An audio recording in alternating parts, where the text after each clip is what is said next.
कि ये धरती हम लिखते हैं इसका आधार जल है, तो बहुत लंबा संवाद है, जल का आधार कौन है? तो याज्ञवल्क्य जी उनकी जिज्ञासा शांत करके कहते हैं, जवाब सुनिएगा, जल का इसका आधार कौन है? जल किससे उत्प्रोत है? अरे भाई धरती जल से है ना, तो जल किससे उत्प्रोत है? तो याज्ञवल्क्य जी जवाब देते हैं, बोले जल वायु से उत्प्रोत है, वायु से ही जल निर्माण होता है, वायु ही उसका कारण है। अच्छा, तो वायु किससे ओतप्रोत है?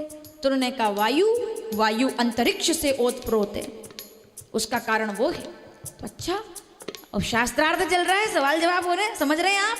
भारत की विदुषियां, किन विदुषियां का देश है ये? गार्गी, लोपामुद्रा, सती अनुसुईया जैसी बड़ी बड़ी साध्वियां विदुषियां इस देश के अंदर हुई है। तो उन्होंने कहा अंतरिक्ष का आधार कौन है, उनको किससे ओतप्रोत है? तो कहते अंतरिक्ष, तो अब वो आगे बढ़ गए, बोले नक्षत्र लोक से ओतप्रोत है। नक्षत्र लोक किससे ओतप्रोत है? तो उन्होंने कहा वो आदित्य लोक से उसका आधार है। आदित्य लोक का आधार कौन है? बोले वो हम चंद्र लोक की बात करते हैं, चंद्र लोक का आधार कौन है? ऐसे कहते हुए देवलोक, फिर इंद्र लोक, फिर प्रजापति लोक इसका आधार है। प्रजापति लोक का आधार कौन है? तो उन्होंने कहा ब्रह्म लोक इसका आधार है। और अब इससे आगे प्रश्न मत करना, तुमने सारे सवाल पूछे, मैंने जवाब दे दिए, इससे ज्यादा सवाल मत करना। वो सभा वहां भंग हो गई। आगे जब मौका मिला तो गार्गी ने फिर पूछा कि मैं फिर वही प्रश्न करती हूँ, इन सब का कारण कौन है? तो याज्ञवल्क्य जी कहते हैं इनका कारण है सूत्र। और सूत्र का आधार कौन है? सूत्र का आधार है आकाश, आकाश से बड़ा। अब जरा सुन लीजिए, सावधान, आखिर का जवाब आपको आनंदित कर देगा।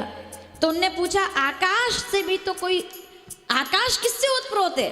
आकाश किससे ऊर्जा लेता है? तो याज्ञवल्क्य जी कहते हैं आकाश को ऊर्जा देने वाला है अक्षर तत्व।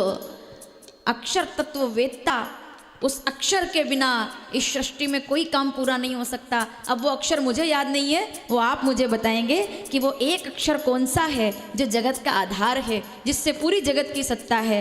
वो केवल एक अक्षर जो किसी मंत्र के सामने ना लगे तो मंत्र पूरा नहीं माना जाएगा। वो एक अक्षर अगर भगवान के सामने ना लगे तो भगवान भी पूजा को स्वीकार नहीं करेंगे। अब मुझे याद नहीं है, वो अक्षर आप मुझे बताएंगे, वो एक अक्षर। और वो ऐसे नहीं बताएंगे जैसे कल बैठे थे, मुझे तो याद नहीं है वो कौन सा एक अक्षर। अरे बहुत बड़े सवाल का जवाब है ये, एक अक्षर। एक अक्षर, केवल एक अक्षर पर पूरी सत्ता चल रही है। अक्षर तत्ववेत्ता उसका विचार करते हुए कहते हैं कि वही सबका सार है, वही सार बिंदु है, वही नाद है, वही बिंदु है, वही सार है। आइए जरा हम भी जाने वो अक्षर कौन सा है। एक बार आंख बंद करके और एक साथ बोलेंगे, कौन सा अक्षर है?